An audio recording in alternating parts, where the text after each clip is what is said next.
I've made a good number of videos on financial topics before, but so far they've generally been things that people don't interact with every day except for a subset of the economy. So today I want to dive more into the consumer side of finance, and in particular consumer debt, credit cards, personal loans, and credit scores. An enormous amount of people use credit cards, and a great number of people are either conscious of or concerned about their credit score. Over the past several decades, student debt has grown enormous, and getting under a large amount of consumer debt, be it student debt or credit card debt or something else, can be extremely difficult to get out of. I figure a really good place to start is by discussing credit scores. Most people are aware of credit scores, but a smaller chunk actively follow what theirs are, and most people really feel it when they go to borrow, with low credit scores causing high borrowing costs or even the inability to get loans.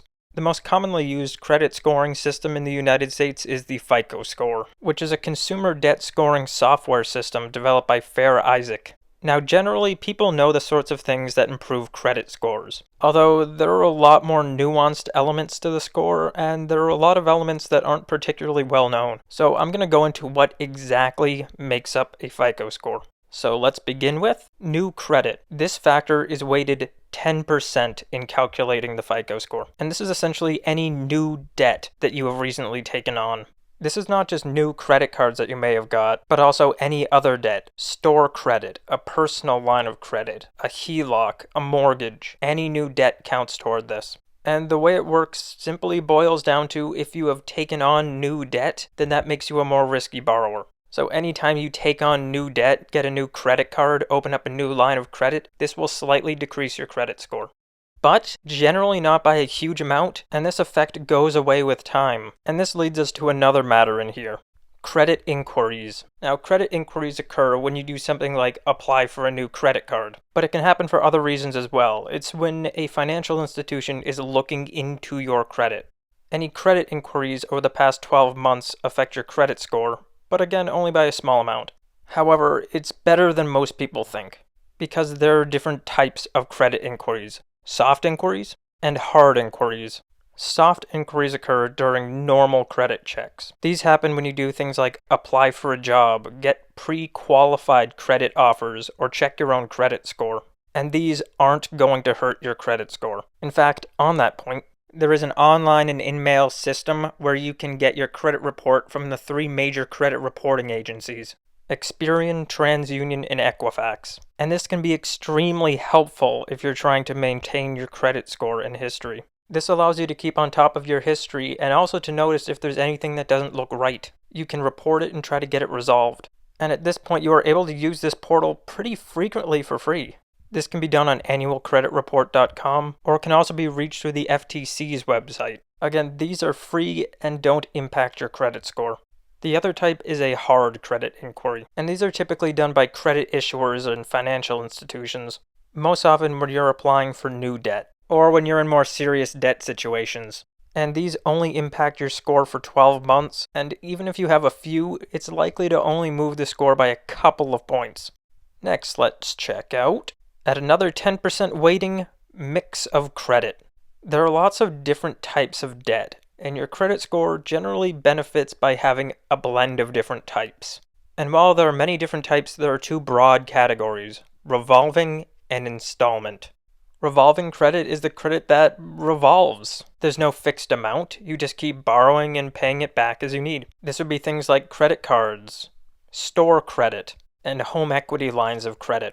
And just a note on the idea of HELOCs. These are just like ordinary loans, with the collateral being one's home. Because someone's home is usually pretty important to them, typically people only use these for very large and substantial purchases. But that's about it. It's getting a loan with your house as collateral. Installment loans are loans for a fixed amount with different types of payment schedules possible, where you pay back the principal in installments. But these are things like auto loans, mortgages, loans made for investment purchases, and student loans, or maybe even you're getting a boat loan. These are generally those big loans for a big purchase that you pay back over time. And the FICO score likes to see that you're able to manage a blend of them. So this is only 10% of the score, but having a mix of different types of loans, particularly having revolving and installment loans, can benefit the credit score. Next, let's look at length of credit history, making up 15%. This one bears probably the least analysis because all you can really do is wait. The longer the credit history, the more this will improve. Since a longer history of having credit means more of a track record that can be drawn on, lenders are generally going to be more inclined to lend to someone with more of a history behind them, all else equal. So again, all else equal, the longer someone has a history of credit, the more the credit score will improve. And really, that's just a matter of time. So now let's start looking at some with much bigger fractions. Total debt outstanding makes up 30% of the score. This is the total amount of debt you have altogether, but there are some nuances. The logic of this one is pretty straightforward.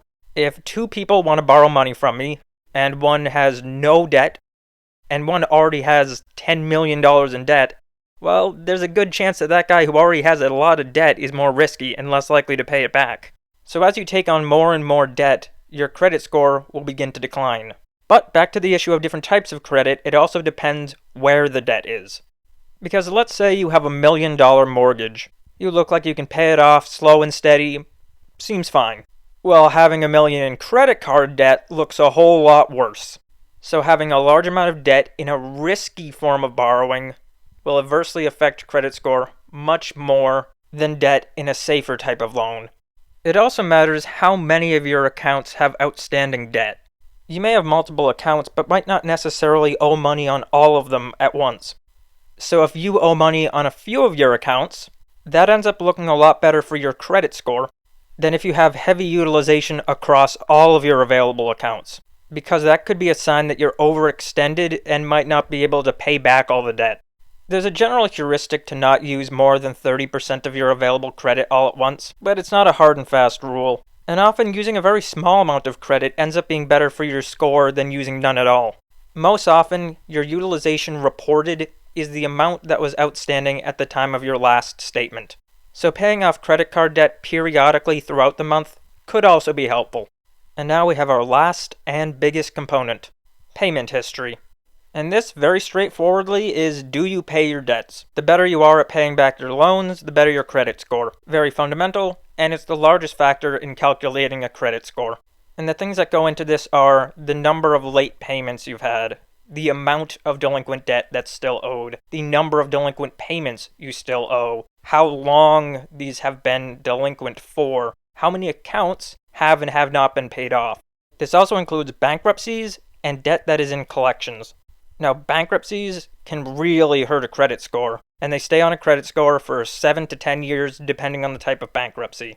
Debt in collections can stay on a credit score for 7 years from the original date of delinquency. The last thing I want to do is play around with a debt calculator. You can see here at 18% interest with $10,000 outstanding.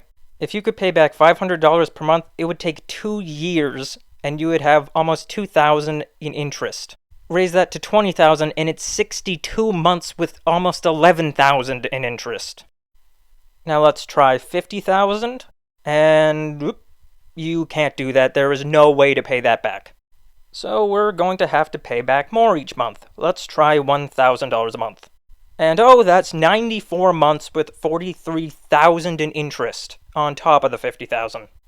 And what if that interest rate were just a little higher? Just 2% couldn't make a huge difference, right? That's 109 months and $58,000 and a half in interest. Just one more percent, it's 120 and almost 70,000.